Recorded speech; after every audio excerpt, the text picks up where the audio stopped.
recording or again? Yeah. Or oh, okay. I thought just watching. No, it's recording live right now. Oh, okay. So, Andrew and I, it's a little strange.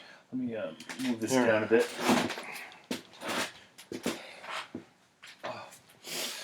Andrew and I were talking about this play has been done so many times. Yes. And we've seen a few different versions. Just off the top of my head, Laurence Olivier, he's probably, one of the most famous actors who ever lived. Yes. Considered the master of things. He's played Hamlet. I think John Gielgud played Hamlet. The name rings a bell, yes. And in the first one I saw when I was in grade 13 was Derek Jacobi. And then I saw Kenneth Branagh's version. Derek Jacobi played Claudius in Kenneth Branagh's version, which is sort of interesting. Kenneth Branagh, he is an English actor who sort of specializes in Shakespeare. He's done movies of a lot of the Shakespearean plays. Yeah, I think he's done a huge number of different points. Won't go into detail, but I think he's kind of made going back to the Shakespeare stuff sort of almost a sort of an ongoing line of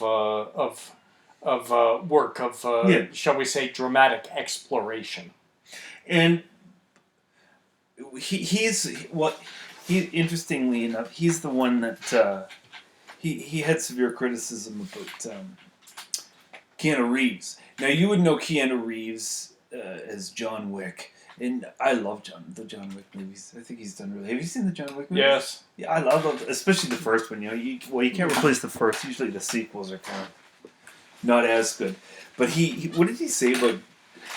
He criticized. He was in one of the he did a movie version of one of the Shakespearean plays, one of the comedies, I believe. Yes. And Keanu Reeves was in it, and then Kenneth Branagh said, "You can't act." He said, "You have to do yourself a favor. Go away and learn your craft." Yeah. Something like that. And Keanu Reeves could have told him, "I want you to go jump in the lake," but he was. I think he was probably legitimately upset for this comment and had a little self-reflection. And then he dropped out for a while. And he went away and he wanted to. He did a little more studying, I believe, and then he was in a play in Winnipeg. He played Hamlet. Yes. And of course, I never saw that. It was a play and it was in Winnipeg. But interestingly enough, Andrew's sister is a professional actress, and she's married to an actor, and they've both done a lot of Shakespeare. And her husband played Rosencrantz, didn't he? Yes. In the production with Keanu Reeves. Weren't they roommates or something like that? Something of that nature, yes. Anyway, and I think did this all occur sort of around Matrix time? It probably would have been that, give or take a couple of years. Yeah. Anyways, I loved, my favorite was Kenneth Branagh. Okay, and there was a modern day version. These modern day versions are becoming kind of popular. I remember seeing the modern day version of Romeo and Juliet with Leonardo DiCaprio playing Romeo. But in the modern day version of Hamlet, it was Ethan Hawke. He did a good job. I liked it. I thought it was good. But I think I was talking to you, and you and I disagreed about this. They cast Bill Murray as Polonius. And I thought, well, I guess maybe there's sort of a comic side to Polonius. Polonius is sort of made fun of in the play, not just by Hamlet, but also Gertrude and Claudius. And he's supposed to look a little foolish. And Bill Murray is a comic actor, but I don't see why they would have cast him, because although Bill Murray is a comic actor, he's usually not playing the fool. He's kind of the sarcastic wise guy. Yes. Like he was in Ghostbusters, Mm-hmm. Groundhog Day. And he plays that well, because he seems like a bright guy. That's why I didn't like his performance. I'm not saying it's a criticism of his acting. I just didn't. I don't know. I didn't see him as a good. Well, again, I see the point. Bill Murray has typically come across as more of, shall we say, uh, the voice of sarcasm and the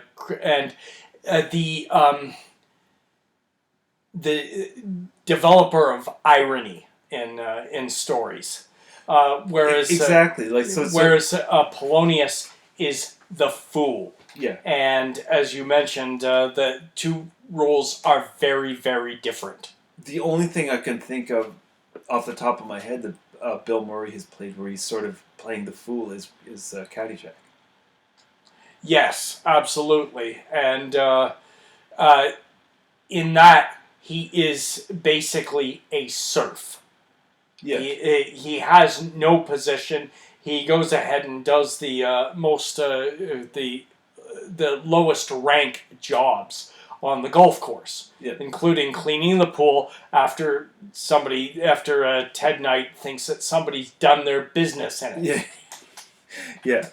So that was a play where the character role was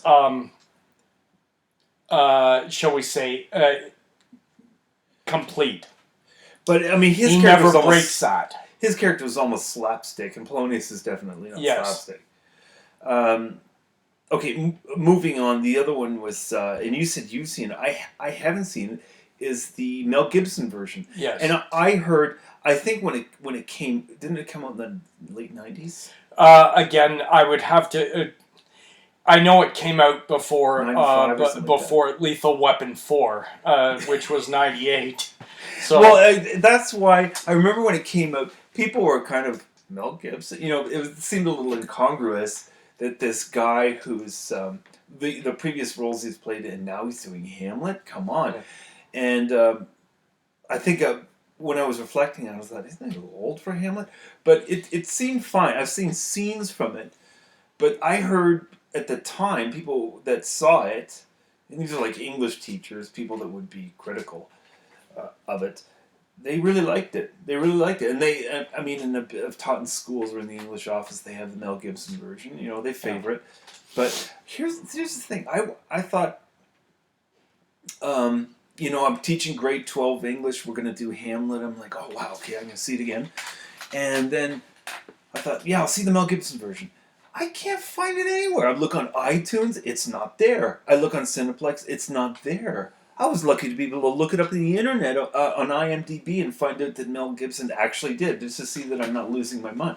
But you can't find it. So I was sort of disappointed I didn't see that. Like, what was your impression of his Hamlet? I'll put it this way: Mel Gibson does a damn good job in the role as far as it goes. The problem is that there were a number of, shall we say, focuses in the movie, foci, if I'm going to be grammatically correct, that I feel were off target. All right. So, with that, I don't feel that the movie really... well, like one particular... Well, number one, the big one, is that Hamlet and Gertrude are seen to be on the verge of having an incestuous relationship. Oh, okay. Which I really felt violated a lot of the spirit of the story. Mm-hmm.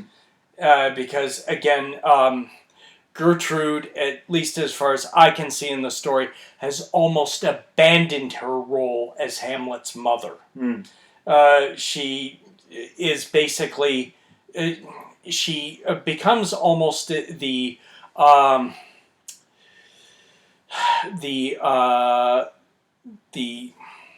royal version of a corporate officer. Okay. Her goal is to move higher up the corporate ladder. Okay. And how does she do that? Well, she hooks up with the guy who's now CEO. So that is I can see the particular emphasis on it, but it is something I felt really. It was a veering off what the core of the character was. Now, Well, the fact that it seems to me at the beginning of the play, when I just reading the play without thinking of how it's been portrayed in one of the above that we've mentioned, Hamlet, he's disturbed at the beginning. He's in this really depressed, melancholy state, and it seems to be, well, his father has died, but this is even before he sees the ghost. He's kind of disturbed that, well, his mother and his uncle have married, which is yes, which seems very sudden. Like yes, Senior Hamlet's body is still warm in the grave, and then these two are married.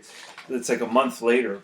yes. So he's obviously disturbed by that, but he seems also there's a little we've got a little bit of incest here. He seems a little bit disturbed the fact that, well, they are sort of in a way brother and sister. How could this have happened? So do you think maybe the director, was it Mel Gibson who directed that Hamlet too? I honestly cannot remember who the director was. Whose ever call was that? Maybe do you think maybe they were trying to just bring out more of the? Yeah, they're taking a particular aspect which there may have been shadows of. There you can see shadows of it perhaps in the actual text of the play, but I feel it was, shall we say, continuing the metaphor, blown up and drawn into something that I felt really was not supported by the text as written. Well, yeah, that seems to be a lot of a reach. Yes. Like, I'll put it this way. Ian McKellen did a version of Richard III. Yeah. And although the setting for that movie is a total switch over, it sort of takes place in a 1920s Britain where the monarchy never lost power. Yeah. It doesn't matter. It keeps to the original, it keeps to the core spirit of the play absolutely. Yeah. And I'd have absolutely no problem showing that. Yeah. The Mel Gibson version is sort of a, well, take a look at this sort of thing. In terms of, this is how far off the beat we can go with this. Yeah. Well, I really liked the Branagh version, and as a little, just a little snippet of Hamlet, we can look at the most famous speech, which that's got to be the most famous speech in all theater, to be or not to be. Yeah. That's soliloquy by Hamlet. And, well, you see how much a director and the actors, a difference they can make. They can give a completely different spin on it. Like, when I look at the Branagh version versus the Derek Jacobi version, wow. Very, very different. And as an illustration, that speech, Derek Jacobi was like rolling on the ground and really overdoing. That's what I thought. I mean, I'm not going to criticize Derek Jacobi. I'm not an actor, but it just seems shocking when I saw it in grade 13. But then when I see Kenneth Branagh, he's just so quiet and pensive, and in fact, he's almost whispering as he's saying he's going to be or not to be. That is the question. Yeah, and it has this really, really quiet intensity. Yes. To it, and then Ethan Hawke's was somewhere in between, but still really effective. There's another version. I think I've mentioned it to the students, and because now during COVID, everything is just sort of messages I post. But one of the versions I suggested, it's on YouTube, and it's the Globe Theatre. But they reverse the genders of the roles in terms of the actors. I think Hamlet is played by a female, and I think Gertrude is played by a male. Who's dressed up as a female, I think. I don't know. It's interesting, but you almost don't notice it.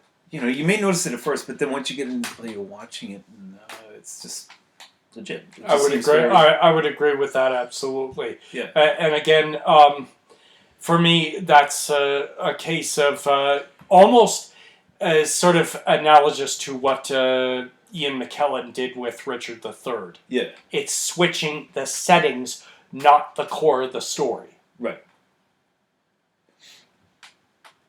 Well, on this note, because I don't want to make these videos too long, go out and watch a version. I'm thinking of what will be our final assignment for Hamlet. One of them, I want to give you a choice. I'm going to give you guys probably 5 different choices. You pick one and do it. Don't pick more than one. I ain't marking more than one. One of them may be watch 2 different versions of it and compare the two. What you think. Because you should have read through it by now, I would hope. So you know what the play is all about and you've pictured it in your mind. Maybe you've pictured who's playing these roles. Maybe you see yourself as Hamlet. Who knows? So you have an idea of the way it should be. Watch 2 of them. I'm sure at some point you're going to be going, no, it's not supposed to be like that. Or you may be glued and you say, oh my gosh, I love the way he brought that one line I never even thought about. He brought it to life. But I watch these things and I realize, like, professional actors have a lot of skill, and to see what they do with it, I find really, really, really fascinating. Anyways, so I hope you enjoyed this. I think this is about it in our series here of discussions. And keep safe, keep distance, and we will see you again. Thank you.